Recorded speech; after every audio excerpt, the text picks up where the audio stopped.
2017, one corporation is building a fortress for the ultimate takeover. Your mind. You're not human. I'm enhanced. Now, one man will fight the system. The critics are calling it terrifically exciting, high-tech scary, more powerful than Total Recall. Christopher Lambert, Fortress, rated R. Starts Friday, September 3rd. A largely forgotten movie directed by Stuart Gordon, featuring Christopher Lambert, and also starring Kurtwood Smith again. Vernon Wells is also in here. Just kind of follows the similar things to most sci-fi movies that are trying to start off a new series of films. Intriguing premise, just not the right execution overall. That's pretty much everything I got for you on this one. So that's Fortress. Let's move on to the next movie, and that is Jason Priestley in Calendar Girl. These lips. Marilyn. I wanted to say I love you. You're dreaming, bud. On September 3rd, Jason Priestley is following his heart. You have a date with Marilyn Monroe? I don't rest until she's mine. All the way to his Calendar Girl. Jason Priestley. You owe me some details. Calendar Girl, rated PG-13. At theaters Friday. This movie is directed by the guy who did Big Mama's House 2, and Deck the Halls, and Big Mama's Like Father, Like Son, and Malibu's Most Wanted, and Sea Spot Run, and I think you get the idea that this is probably not going to be a good movie, especially despite that trailer looking somewhat promising. But this movie has been largely forgotten, even though it had a big controversy with the casting of a hearing actor to play a deaf character. They cast Kurt Fuller, who you remember from Ghostbusters 2, and it was Karl Rove in That's My Bush. They cast him in that role despite them having a number of qualified deaf actors who would have been suitable for that, and it caused outrage in the deaf community, which ended up in a series of protests across the country for this movie that has a decent premise to it from the trailer alone. But man, what did you expect from the guy who made two Big Mama's House movies, honestly? But that's Calendar Girl for you. So on to the next movie, and that is California. For an unusual couple, she takes pictures, he takes lives. Brad Pitt of A River Runs Through It, Cape Fear's Juliette Lewis, California, rated R.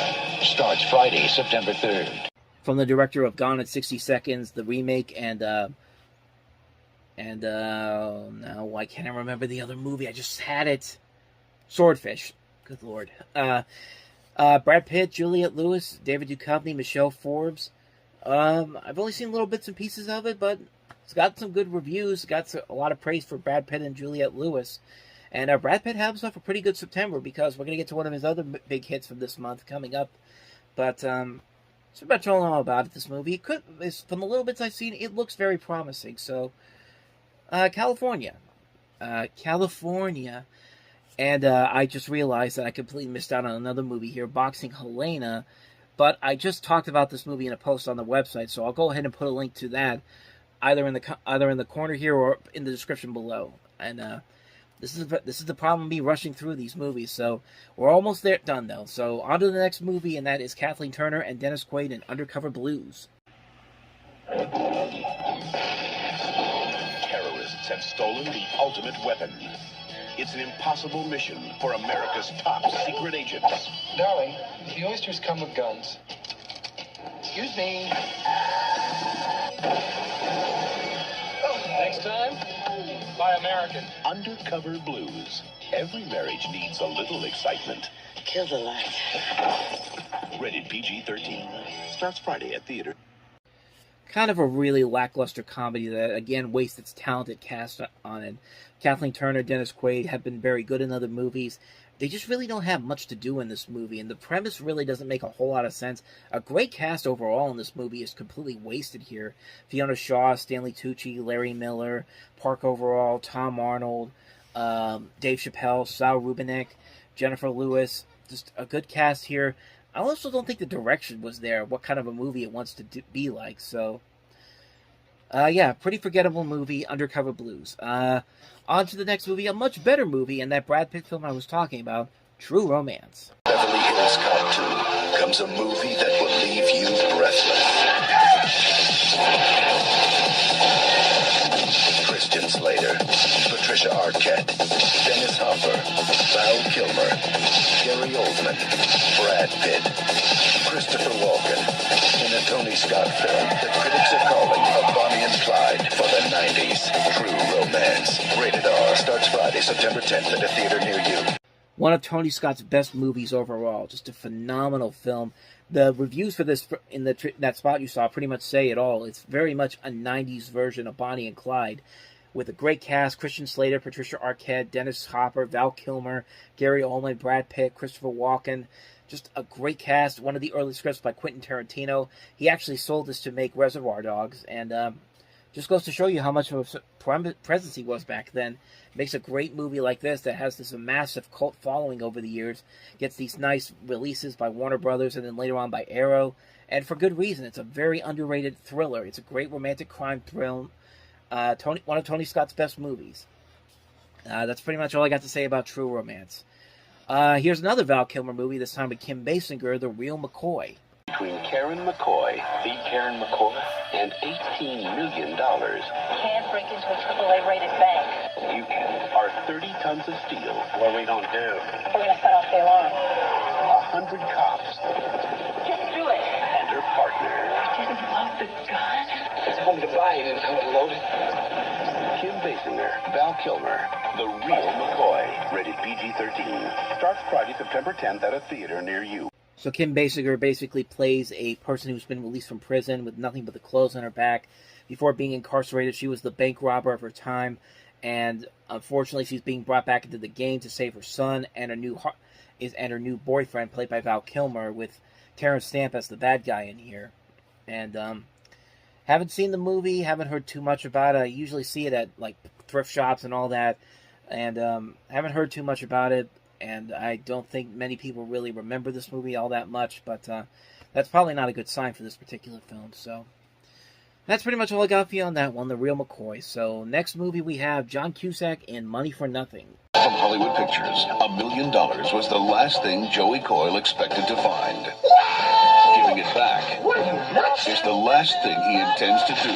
Find escapers. Hollywood Pictures presents the true story of a guy just trying to hold on to the American dream. Did we steal it from anybody? No. Police! Open the door! Did we hurt anybody? No. Are we giving it back? Hell no! John Cusack, Money for Nothing, rated R. The story for this sounds really interesting. This guy is a guy who discovers $1.2 million that fell off of an armored van, and this is a fictionalization of the events depicting his struggles of keeping the money over 5 days. And it sounds like a really good premise. Unfortunately, I think the movie itself doesn't really have that much of a following to it, and it's a shame too, because it actually does have a cool premise, and John Cusack looks like he's having the time of his life with this. So I haven't seen this movie, I can't really comment on it, but it has some promise to it. So who knows? It might actually be something worth watching. But that's pretty much all I got for you on this one, Money for Nothing. On to the next movie, probably the most notable film besides True Romance that came out this weekend, The Joy Luck Club. Presents the most critically acclaimed movie of the year, The Joy Luck Club. Time magazine declares it's enthralling, a typhoon of emotions, a fourfold turns of endearment. Joel Siegel raves it's an extraordinary film in every way. And Siskel and Ebert give it 2 thumbs up, way up, and call it a powerful drama. Make me happy. Don't miss the most talked about, best reviewed movie in America, The Joy Luck Club, rated R. Starts Friday, October 1st at a select theater near you. So this is directed by Wayne Wang, and when it came out, it was one of those movies that everybody was talking about as this big sleeper hit. It was getting a lot of praise by critics, and it was seen as a mostly successful movie. I haven't seen this movie myself, and I've been wanting to see this movie for a while now. I just never had the time to really get the time to watch this movie. But it overall looks like it's a well-made movie. I don't think it's a classic movie per se. Or I don't think it looks like a classic movie, I should say. But I don't know. Everyone keeps saying it's a really good movie, so I don't know. It's got some people I really like in it. Lauren Tom, Ming-Na Wen, Mulan. You have Andrew McCarthy in here, Russell Wong. Some notable names in here, and the stuff I've seen looks pretty promising. The little bits of I've seen of this looks pretty promising, so could be good. But that's one of the big notable releases that came out in '93. One of the big hits, sleeper hits of the year. That's the Joy Luck Club. So moving on to the next movie, and that is Bruce Willis and the action thriller Striking Distance. Detective Tom Hardy. Infamous. They should never have put him in the water. Imagine this job after they took your shield. If they didn't want him to make waves. I hate to be the one to break this to you. You are not a homicide detective anymore. You just won't let go, will you? I'm trying to solve a murder here! Bruce Willis. How do you rephrase that? Striking Distance. Rated R. At theaters September. Another one of those movies that's obviously not very good, but I kind of enjoy it mostly because it takes place in the city of Pittsburgh, and I don't know, I kind of like seeing 1993 Pittsburgh in this movie. I mean, the Three River Stadium, seeing the area where the casino is at now, being completely empty and much different than what it looks like today. I mean, it's nostalgic for me. I mean, Bruce Willis is pretty fun in this movie. The action sequences are a ton of fun, even though they don't make a whole lot of sense, especially if you live in the area and see some of the bridges in town and the roads that they don't take you on in real life. And, I don't know, man. I know it's ridiculous. I know it's stupid. I know it's not a very good movie, but I don't know, man. I enjoyed it enough to... It's another one of my guilty pleasure movies. It's a movie that I personally really enjoy. Striking Distance. With that said, on to the next movie. Martin Scorsese's The Age of Innocence with Daniel Day-Lewis, Michelle Pfeiffer, and Winona Ryder. This fall, acclaimed filmmaker Martin Scorsese invites you to experience the desire, the suspicion, the betrayal, the lies, the rage, the passion, at the heart of The Age of Innocence. Rated PG. Now at select theaters. Starts Friday at additional theaters. I mean, it's Martin Scorsese basically trying to Oscar bait with a period piece movie, but you know what? It's Martin Scorsese doing a period piece movie. I mean, how can you go wrong with that? And needless to say, it works pretty well. I like the performances by Daniel Day-Lewis, Michelle Pfeiffer, especially Winona Ryder, who I think a lot of people really began to understand with this particular movie how great of an actress she really became.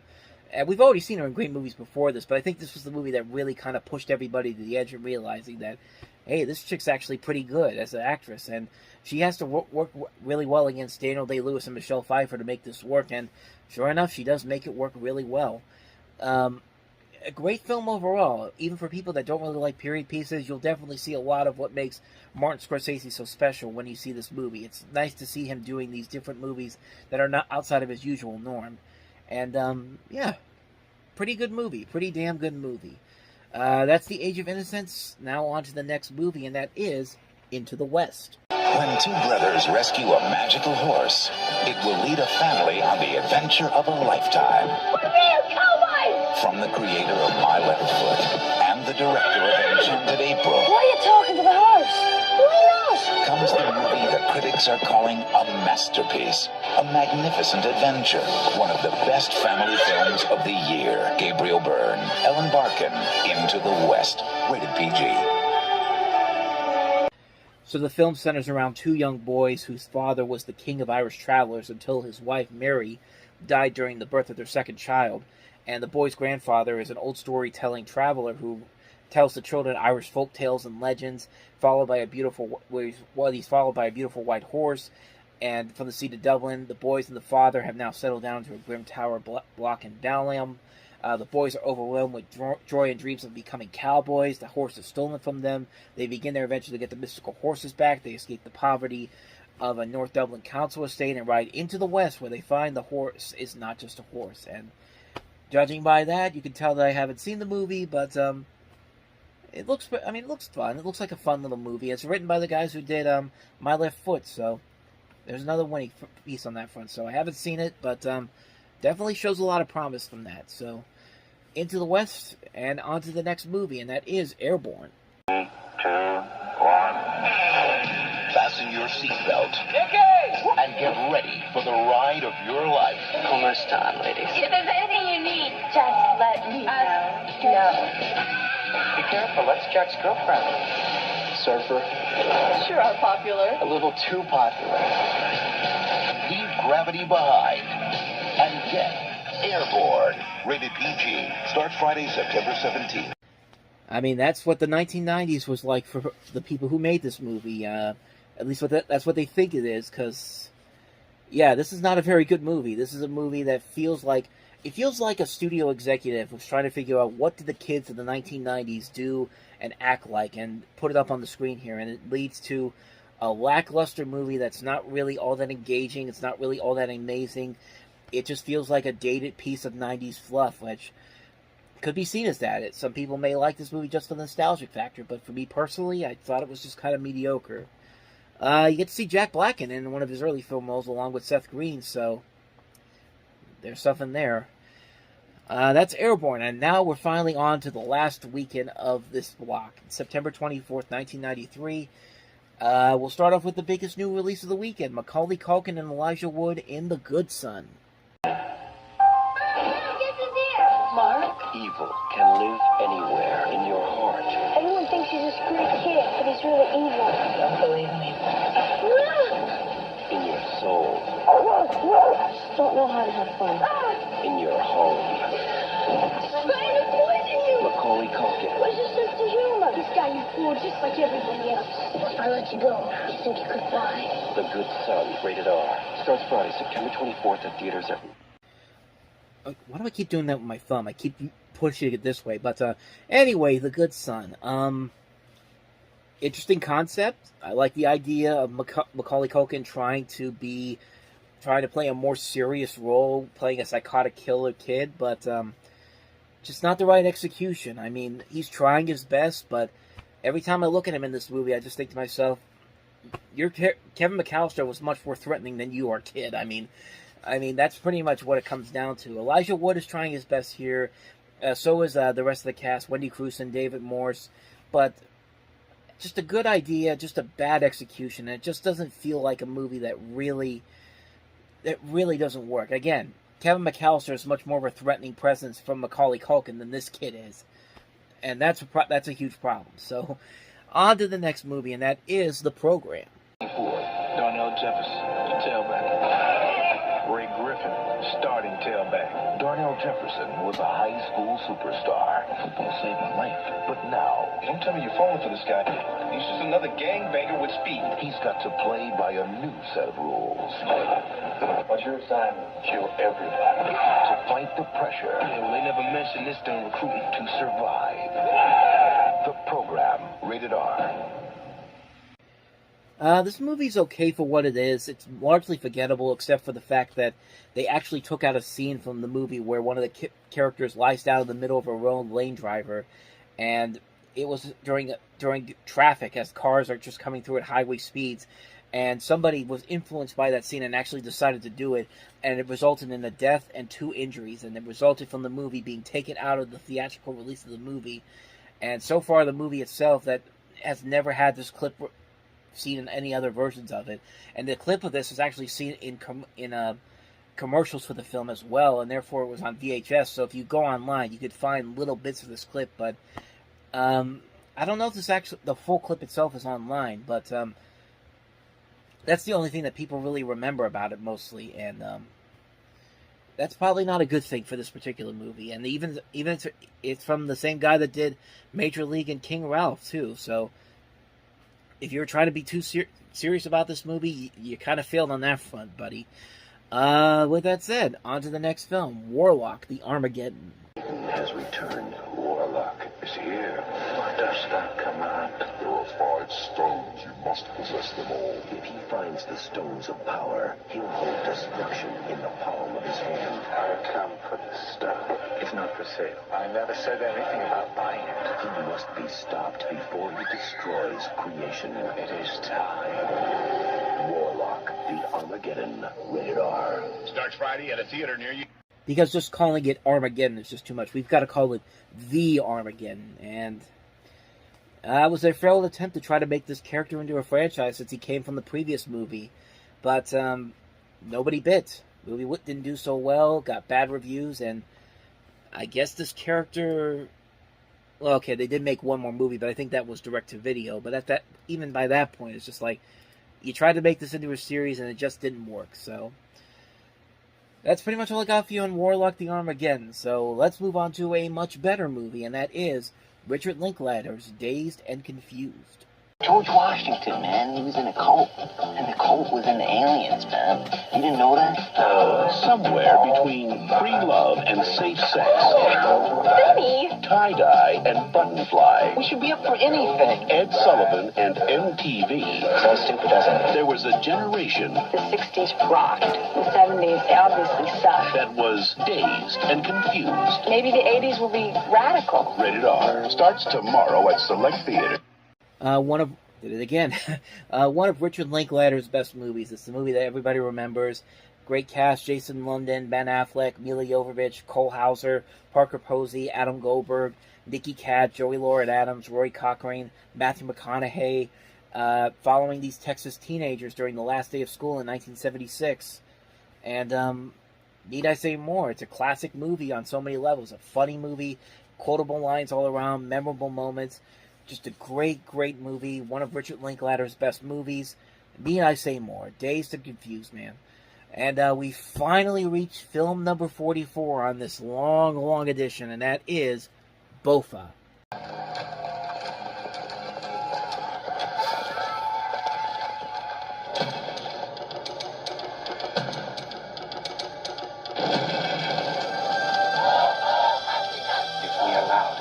Today. Tomorrow it becomes violence. A man bound by duty. In all your work, you will have but one goal. Uphold the law, maintain the peace. A father with ambitions for his son. And next winter, you'll be wearing SAP stripes. He has broken his back to give us a good life. Arresting students, smashed windows, fires in the middle of the night. Is that what he wants for me? Where have you been, mister? Studying, Baba. A son who questions authority. These are just schoolboys playing games. The trouble is not somewhere else this time. It's here in our home. You went in search his room. What did I do? I wonder what your father would say. My father doesn't dictate my life. A mother who fears for her family. What are you doing? Things have changed. The directorial debut of Morgan Freeman, starring Danny Glover, produced by Arsenio Hall. Haven't seen this movie, so I can't really comment on it too much, but doesn't look too bad, and it does look like something interesting from Morgan Freeman, who has never... I don't think he's ever directed another movie after this, as far as I know, but, I mean, you got Danny Glover, you got Malcolm McDowell, you got Alfre Woodard, a good cast overall. I mean, it could be good, but I haven't heard too much about it, but, like I said, it could actually be something worth watching, so maybe one day I'll definitely get around to it, but, that's pretty much all I got for you on that one. So that's Bofa.